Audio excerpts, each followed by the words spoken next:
मेष राशी 15 जून नंतर सर्वात मोठा बदल. झोप उडवणाऱ्या सत्यांचा उलगडा. 10 भाकिते ऐकून फुटेल घाम. मेष राशीच्या जातकांनो, आजचा हा संदेश ऐकण्याआधी एक गोष्ट लक्षात ठेवा. हे साधं भविष्य नाही, हा आहे नियतीचा थेट इशारा. जर तुम्हाला गेल्या काही दिवसांपासून अस्वस्थ वाटत असेल, रात्री झोप लागत नसेल, मनात एक अनामिक भीती, प्रश्न आणि विचारांची गर्दी होत असेल, तर समजून घ्या, हीच वेळ होती जेव्हा सत्य उघड होणार होतं. आज आम्ही उघड करणार आहोत ती 10 भाकिते, जी ऐकून लोक घाबरतील, काहींच्या डोळ्यात पाणी येईल आणि काहींची झोपच उडेल. कारण हे भाकीत फक्त भविष्य सांगत नाही, तर ते तुमच्या आजच्या चुकीच्या सवयी, चुकीचे निर्णय आणि चुकीचे लोकही उघडे पडतील. पण सावध रहा, हा एक इशारा दुर्लक्षित केला तर संधी कायमची निसटू शकते. त्यामुळे शेवटपर्यंत ऐका, कारण ही भविष्यवाणी नाही, ही नियतीची थेट हाक आहे. हे राशी भविष्य ग्रहमानावर आधारित आहे, एक सर्वसाधारण अंदाज आहे. प्रत्येक व्यक्तीची कुंडली आणि ग्रहदशा ही वेगवेगळी असू शकते. त्यामुळे वैयक्तिक निर्णयांसाठी तज्ज्ञांचा सल्ला हा अवश्य घ्यावा. भाकीत क्रमांक 1. विश्वासघाताचा मुखवटा कोसळणार. ज्या व्यक्तीवर तुम्ही डोळे झाकून विश्वास ठेवला, जिला तुम्ही आपलं मानलं, तीच व्यक्ती तुमच्या पाठीमागे एक वेगळाच खेळ खेळत होती. हे सत्य लवकरच उघड होणार. हा खुलासा अचानक होईल, एखाद्या बोलण्यातून, मेसेजमधून किंवा तिसऱ्या व्यक्तीमुळे. त्या क्षणी मन हादरेल, पण लक्षात ठेवा, हे नुकसान नाही, हे संरक्षण आहे. देव तुमच्यापासून चुकीचे लोक दूर करत आहे, जेणेकरून पुढचा मोठा बदल कोणत्याही अडथळ्याविना घडू शकेल. भावनिक निर्णय घेऊ नका, शांत राहा, कारण आज उघड होणारे सत्य उद्या तुमच्याच विजयाचं कारण ठरणार आहे.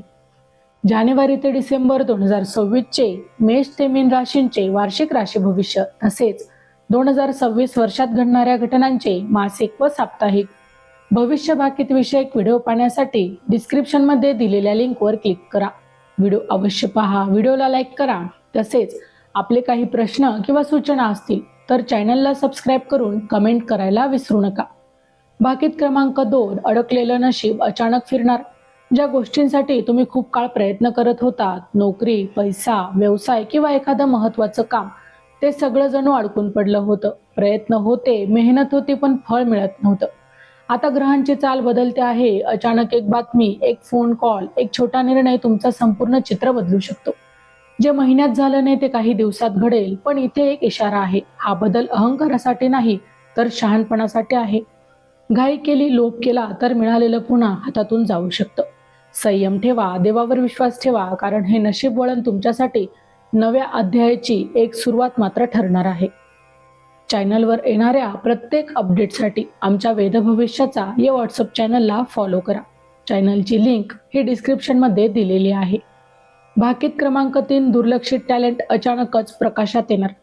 आज मी जे सांगणार आहे ते तुमच्या मनाला खोलवर भिडेल, कारण ही भविष्यवाणी तुमच्या त्या बाजूविषयी आहे, त्याची किंमत तुम्ही स्वतः सुद्धा कधी विसरून गेलात. तुमच्यात एक असामान्य टॅलेंट आहे. तुमची विचार करण्याची पद्धत वेगळी आहे, समस्या सोडवण्याची ताकद वेगळी आहे आणि लोक जे पाहू शकत नाही ते पाहण्याची दृष्टी तुम्हाला लाभली आहे. पण दुर्दैव असं की हेच टॅलेंट इतके दिवस दुर्लक्षित राहिलं. कधी घरच्यांनी समजून घेतलं नाही, कधी समाजाने तुम्हाला स्वप्नाळू ठरवलं, तर कधी कामाच्या ठिकाणी तुमच्या कल्पनांना गांभीर्याने घेतलं गेलं नाही. यामुळे तुमचा आत्मविश्वास हळूहळू कमी होत गेला. मी खरंच काही करू शकतो का, हा प्रश्न तुम्ही स्वतःलाच अनेकदा विचारला. पण लक्षात ठेवा, देव कधीही खरं टॅलेंट वाया जाऊ देत नाही. तो फक्त योग्य वेळेची वाट पाहत असतो. आता ती वेळ आली आहे. अचानक अशी परिस्थिती निर्माण होईल जिथे तुमचं कौशल्य समोर येणं अपरिहार्य ठरेल. कदाचित एखाद्या प्रोजेक्टमध्ये, एखाद्या सार्वजनिक मंचावर किंवा एखाद्या संकटाच्या क्षणी तुमचाच उपाय सर्वांना मार्ग दाखवेल. त्या क्षणी लोकांना जाणवेल, ज्याला आपण दुर्लक्षित केलं तोच आज आपल्याला वाचवत आहे. ज्यांनी कधी तुमच्यावर विश्वास ठेवला नव्हता तेच आता तुमचं मत ऐकायला उत्सुक असतील. हा बदल तुमच्यासाठी फक्त एक यश घेऊन येणार नाही, तर आत्मसन्मानही परत येईल. पण इथे एक इशारा आहे. यश मिळालं की अहंकार येऊ देऊ नका, कारण खरा राजयोग नम्रतेत आहे, शहाणपणात आहे, सातत्यात आहे. जर तुम्ही स्वतःवर विश्वास ठेवला, मिळालेल्या संधीचा उपयोग केला, योग्य लोकांची साथ निवडली, तर हे टॅलेंट तुमचं संपूर्ण आयुष्य बदलू शकतं. लक्षात ठेवा, आज दुर्लक्षित असलेलं टॅलेंट उद्या तुमची ओळख बनेल. ही संधी ओळखा, आणि ही संधी पुन्हा कधीच येत नाही. भाकीत क्रमांक 4. देवाची परीक्षा संपत आली आहे. खूप काळ तुम्ही अशा गोष्टी सहन केल्या ज्याचं उत्तर कोणाकडेच नव्हतं. प्रयत्न होते, श्रद्धा होती, परिणाम मात्र निराशाच मिळत होती. आणि एकदम मनात प्रश्न आला असेल, देव खरंच पाहतोय का? लक्षात ठेवा, देव उशीर करतो पण अन्याय करत नाही. आयुष्यात प्रत्येक वेदना, प्रत्येक अश्रू आणि प्रत्येक शांत सहनशील क्षण त्यांनी नोंदवून ठेवला आहे. ही सगळी परीक्षा होती तुमच्या संयमाची, तुमच्या श्रद्धेची आणि तुमच्या कर्माची. आता ही परीक्षा संपली. ज्या गोष्टींसाठी तुम्ही थांबला, ज्याच्यासाठी स्वतःला बदललं, त्या सगळ्यांचं फळ मिळण्याची वेळ जवळ आली आहे. अचानक अडथळे कमी होतील आणि परिस्थिती तुमच्या बाजूने वळेल. एक गोष्ट फार महत्त्वाची आहे, या टप्प्यावर अहंकार, राग किंवा देवावर शंका घेतली तर सगळं मिळूनही हातातून जाऊ शकतं. कारण परीक्षा संपली असली तरी सजग राहणं आवश्यक आहे. शांत राहा, नम्र राहा, योग्य कर्म करत राहा, कारण आता देव फक्त पाहत नाही, तो देण्याच्या तयारीत आहे. भाकीत क्रमांक 5, एक निर्णय जो तुमचं संपूर्ण आयुष्याची दिशा बदलेल. लवकरच तुमच्या आयुष्यात असा क्षण येणार आहे जिथे तुम्ही स्वतःला थांबून विचार करावा लागेल. हा क्षण साधा नसेल, कारण एकच निर्णय तुमचं पुढचं संपूर्ण भविष्य ठरवणार आहे. हा निर्णय नोकरी, व्यवसाय, पैसा किंवा नातेसंबंधाशी संबंधित असू शकतो. पर्याय 2 असतील, एक सोपा भावनेतून घेतलेला आणि दुसरा कठीण पण बुद्धीने. लक्षात ठेवा, विजय नेहमी बुद्धीच्या मार्गानेच होतो. या टप्प्यावर जुन्या चुका आठवतील, लोकांचा दबाव वाढेल आणि असं सांगितलं जाईल, जर तुम्ही इतरांचं ऐकलं तर स्वतःच्या अंतरात्म्याचा आवाज दाबला तर पुन्हा संघर्ष वाढेल. इथेच खरी परीक्षा आहे. जर तुम्ही ध्येयाने, शांतपणे, दीर्घकालीन विचार केला आणि निर्णय घेतला तर तुम्हाला संघर्षातून बाहेर काढून राजयोगाचे दिवस येतील. लक्षात ठेवा, क्षणाचा मोह टाळला तर आयुष्याचे चित्र कायमचं बदलू शकतं. भाकीत क्रमांक 6, जवळच्या व्यक्तीचा खरा चेहरा उघड होणार. तुमच्या आयुष्यात एक अशी व्यक्ती आहे जी कायम तुमच्या आसपास राहिली, सल्ला दिला, साथ दिली, पण मनात मात्र वेगळंच हेतू होता. लवकरच तिचा खरा स्वभाव तुमच्या डोळ्यासमोर स्पष्ट होईल. हा खुलासा अचानक होईल, एखाद्या छोट्या घटनेतून, एखाद्या वाक्यातून किंवा तिसऱ्या व्यक्तीच्या बोलण्यातून. त्या क्षणी धक्का बसेल, मन दुखेल, पण लक्षात ठेवा, सत्य कधीच उशिरा उघड होत नाही. तुमची मोठी कमजोरी म्हणजे तुम्ही प्रत्येकावर विश्वास ठेवता आणि हाच विश्वास लोकांना तुमच्या विरुद्ध वापरला आहे. पण आता देव स्वतः हस्तक्षेप करत आहे, चुकीच्या लोकांना तुमच्या मार्गातून दूर करून. या टप्प्यावर वाद घालू नका, स्पष्टीकरण देण्यात ऊर्जा घालू नका. शांतपणे अंतर ठेवा, कारण जे जिथून निघून जाता ते तुमचं ओझं हलकं करता. लक्षात ठेवा, हा खुलासा तुमचं नुकसान करण्यासाठी नाही, तर मोठ्या यशासाठी मार्ग मोकळा करण्यासाठी आहे. भाकीत क्रमांक 7, अचानक मिळणारी मोठी संधी, पण सावध राहा. लवकरच तुमच्या आयुष्यात अशी एक संधी येणार आहे जी तुम्ही अपेक्षितही केली नसेल. नोकरीत बदल, पदोन्नती, नवीन प्रोजेक्ट, व्यवसायाची ऑफर किंवा आर्थिक लाभाचा मार्ग अचानक उघडू शकतो.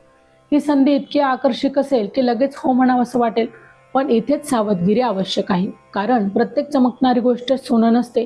तसंच प्रत्येक ऑफर्स फक्त तुमची बुद्धी, संयम आणि निर्णय क्षमता तपासण्यासाठी येते.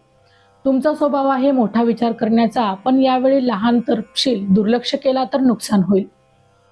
पण जर शांत राहून अनुभव आणि बुद्धी वापरून निर्णय घेतला तर हीच संधी तुमचं आयुष्य स्थिरतेकडे नेईल. लक्षात ठेवा, देव संधी देतो, पण शहाणपण तुमच्याकडूनच अपेक्षित असतं.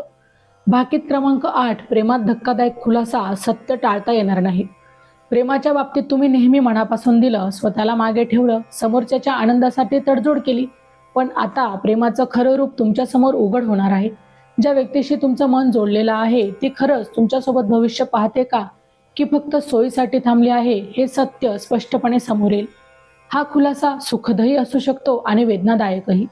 काहींच्या बाबतीत जुनं नातं संपण्याची शक्यता आहे, कारण जिथे आदर नाही तिथे प्रेम टिकत नाही. पण लक्षात ठेवा, जे तुटतं तेच नव्या सुरुवातीचं दार उघडतं.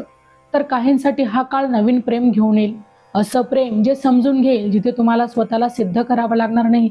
भावनेत निर्णय घेऊ नका, सत्य स्वीकारा, स्वतःची किंमत ओळखा, कारण तुम्ही प्रेमासाठी बनलेले आहात, दुःखासाठी नाही. भाकीत क्रमांक 9, हरवलेला आत्मविश्वास परत येणार. कधी काळी तुम्ही खूप मजबूत होतात, निर्णय ठाम होते, स्वतःवर विश्वास होता, पण सततच्या अपयशांनी, लोकांच्या टोमण्यांनी आणि जवळच्यांच्या वागणुकीने तो आत्मविश्वास हळूहळू ढासळत गेला. तुम्ही स्वतःलाच प्रश्न विचारू लागलात, तर मी खरंच योग्य आहे का, माझ्यात काही कमी आहे का? पण सत्य हे आहे की कमतरता तुमच्यात नव्हती, परिस्थितीत होती. आता एक अशी घटना घडेल जी तुमचं डोकं पुन्हा उंच करेल. एखादं यश, एखादं कौतुक, एखादी व्यक्ती तुम्हाला पुन्हा तुमची किंमत जाणवून देईल. हा क्षण तुमच्यासाठी खूप भावनिक असेल.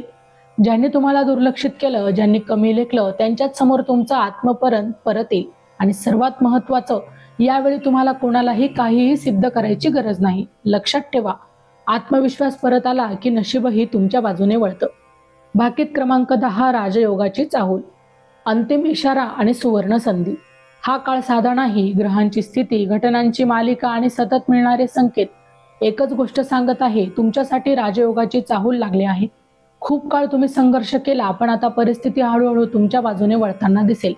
मान, प्रतिष्ठा, आर्थिक स्थैर्य आणि स्वतःची ओळख यांच्या दारात तुम्ही उभे आहात. लक्षात ठेवा, राजयोग प्रत्येकाला मिळतो, पण प्रत्येकाला झेपत नाही. हा काळ तुमची परीक्षा घेणार आहे. अहंकार वाढला, चुकीच्या लोकांवर विश्वास ठेवला किंवा देवाला विसरला तर संधी हातातून निसटू शकते. कारण जितकं वर जाता तितकी जबाबदारी वाढते आणि जर तुम्ही नम्र राहिलात, योग्य संगत निवडली आणि मिळालेल्या यशाचा सदुपयोग केला तर राजयोग तुमचं नशीब बदलू शकतो. लक्षात ठेवा, देव देतो पण तो पाहतही असतो. ही अंतिम संधी ओळखा, कारण आता नशीब तुमच्याकडे पाहत आहे. मेष राशीच्या जातकांनो, आज ऐकलेली ही भाकिते फक्त शब्द नव्हते, तर ते थेट नियतीची हाक.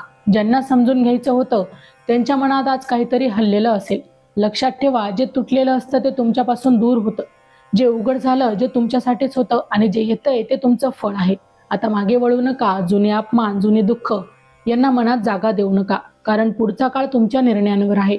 शांत राहा, नम्र राहा, देवावर विश्वास ठेवा, कारण मेष राशी तुमची वेळ सुरू झाली आहे. हा संदेश मनात साठवा.